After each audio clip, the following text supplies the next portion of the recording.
Hey guys, welcome back to Sgcarmart Reviews. Julian here. And Matthias here. And we are in Tokyo right now. Now in the past, it used to be called Tokyo Motor Show, but it has been renamed to Japan Mobility Show 2023, and we are right here, right now. That's right, today we're going to be taking guys through some of the concepts and production cars at the show and also highlighting our personal favorites. Yes, so stay tuned, don't go anywhere, and we'll show you all the juicy stuff. Let's get going!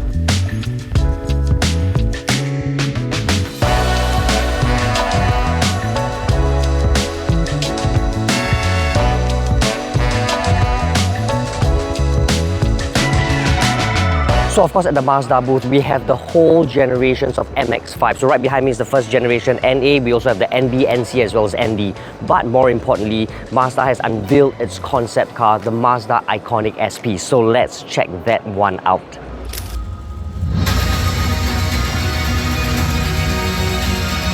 On the other hand, even though much of the messaging and the look and feel of the Iconic SP hints at the MX-5, its drivetrain takes inspiration from the RX-7. Yes, the rotary is back, and in the Iconic SP, twin rotors are used to charge the battery, which then powers the car's electric motors. As such, even though this is an EV, it's not your EV in the conventional sense. And it will be relatively light too, at just under 1.5 tons. This is exactly the sort of concept we expect and love from Mazda. On a very small side note, Julian may have found one of his highlights of the entire show at the Mazda booth in the form of the Mazda Iconic SP, which is the spiritual successor to the MX-5. But I too have also found one of my favorites here, and this is possibly my favorite vehicle of the entire show, hands down, no competition. You guys ready for it? Look at it! I want one!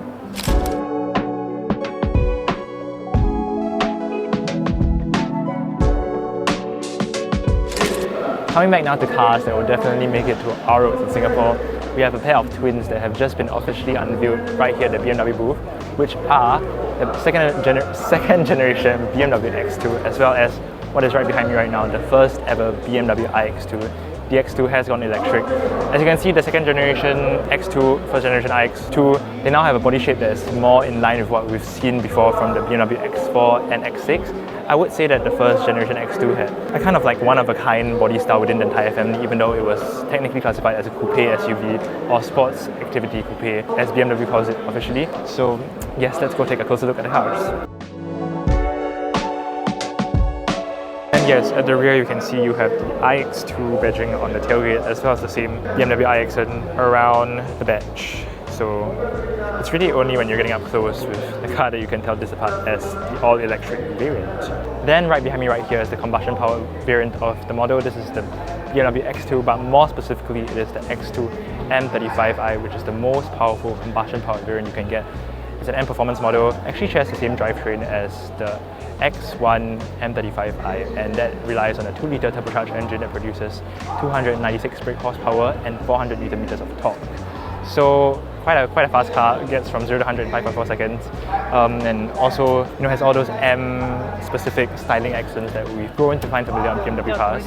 Again, fun fact, because of the power of electrification, the iX2 xDrive 30, the dual motor variant, is actually still the most powerful X2 you can get. In terms of other styling accents that we get on the X2, those who have been BMW diehards will know that the X2 has always had a very specific grille design of its own. The previous X2 it was like that, and the current X2 it remains to be the same. We not only have the grille in a special shape, but also the grille outlined in BMW's iconic blue, meaning that it illuminates and gives the car, added visual drama at night.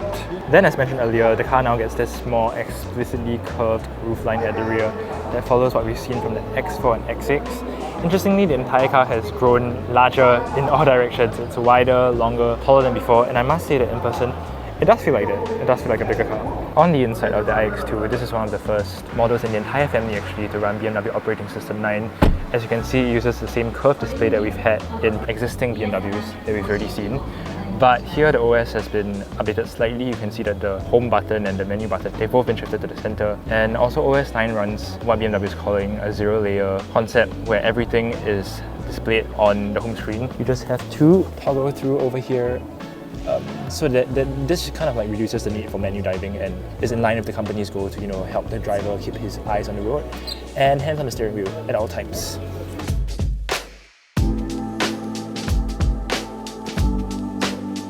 So there are a range of concept cars at the Toyota booth, but the highlight has to be that FTSE in orange. Now FT stands for Future Toyota, and that is a very stunning full electric sports car. There are rumors that that car is going to be the next Toyota MR2. Is it going to be true? Well, when Sgcarmart knows it, you will know it.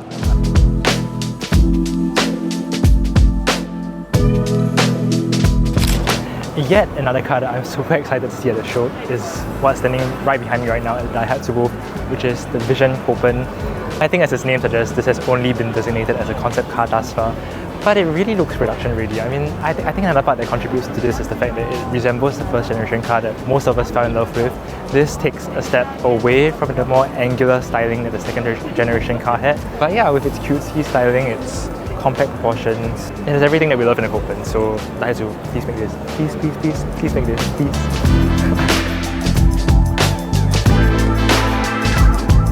This is the Honda Uni 1. It is super cool. So considering that this is the Japan Mobility Show, it's all about mobility devices. So it acts like a Segway, but the only difference is I'm seated down, so I just have to tilt my body left or right and it will navigate accordingly. So right now I'm just going to tilt myself forward and I'll go forward.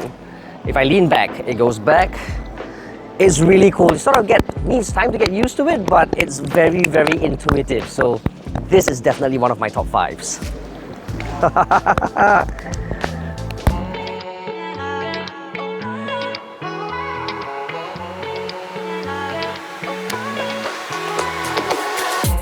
Right behind me right now is another car that I found more under production ready rather than concept, and that is none other than BYD's Wang U8. It's all in the name really. The term Yang Wang in Mandarin Chinese can be loosely translated into to revere in English. And fittingly, the U8 is quite the vehicle to behold too. It's a plug-in hybrid but with a special setup. A 2-litre engine on board is used only to charge the battery, which then sends power to a whopping total of 4 motors, one on each wheel. Combined, they apparently produce an insane 1,184 brake horsepower and send the U8 from 0 to 100 km per hour in just 3.6 seconds.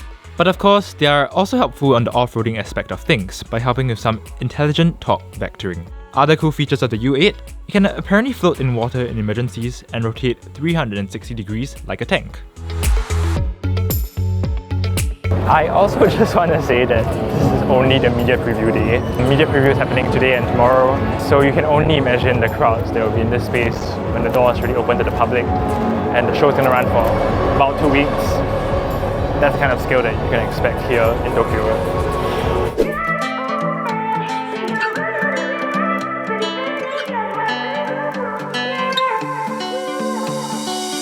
I am here right now at the Nissan booth, and I must say, in recent times it kind of feels like there's been a renaissance in appreciation of MPVs in Singapore, which I personally appreciate. I love MPVs. We've seen the Lexus Mifa 9, we've seen the Toyota Veloz hybrid, and of course, how can we forget the Lexus LM? So, the concept that has really got me interested today at the Nissan booth is the Nissan Hypertruck concept, which you can see somewhere behind me there. I think one of the coolest styling choices of the car, apart from the fact that we have this light graphic on the front grille in inverted commas, is the fact that the LED headlights in the front wrap around the car all the way. As you can see, it goes around and serves as the waistline of the car as well. Things are also quite exciting here at the Subaru stand, at which the star is this very space-age-ish Subaru Sport Mobility concept, which also looks like it might enjoy rallying. Subaru says that this expresses the enjoyment the brand will offer in the age of electrification and was designed with the intention of going anywhere, anytime, and whether it's just a daily drive or drive into extraordinary environments. The basic framework puts the driver at the center, while Subaru has also kept to its trademark low center of gravity ethos with the concept. As for the other concept you might have caught here, well, we'll talk about it in just a little bit. I think this car behind me right now is probably not a car that most of us are unfamiliar with. It is the electrified version of the G-Wagon, also known as the EQG concept. No, the G-Class hasn't gone fully electric yet, but we can take heart in the fact that the letter G will continue to have a strong place in the automotive landscape, as Mercedes-Benz has confirmed that something based off the concept EQG will soon be made. In fact, the firm says that this will continue to be one of the market's most rugged and capable off-roaders, thanks to the power of its electric all-wheel drive system and its low center of gravity. We are excited to see what comes next. But as we mentioned earlier, this year's event isn't called a motor show, but a mobility show. And here's where we return to the other Subaru I mentioned earlier. As a showcase of alternative futuristic forms of mobility, flying vehicles were also quite prominent at Tokyo Big Sight this year, including this Subaru Air mobility concept. We'll call this something that's sort of a cross between a UFO and a drone, but one cannot deny that this is a really intriguing concept to be seeing at a car show.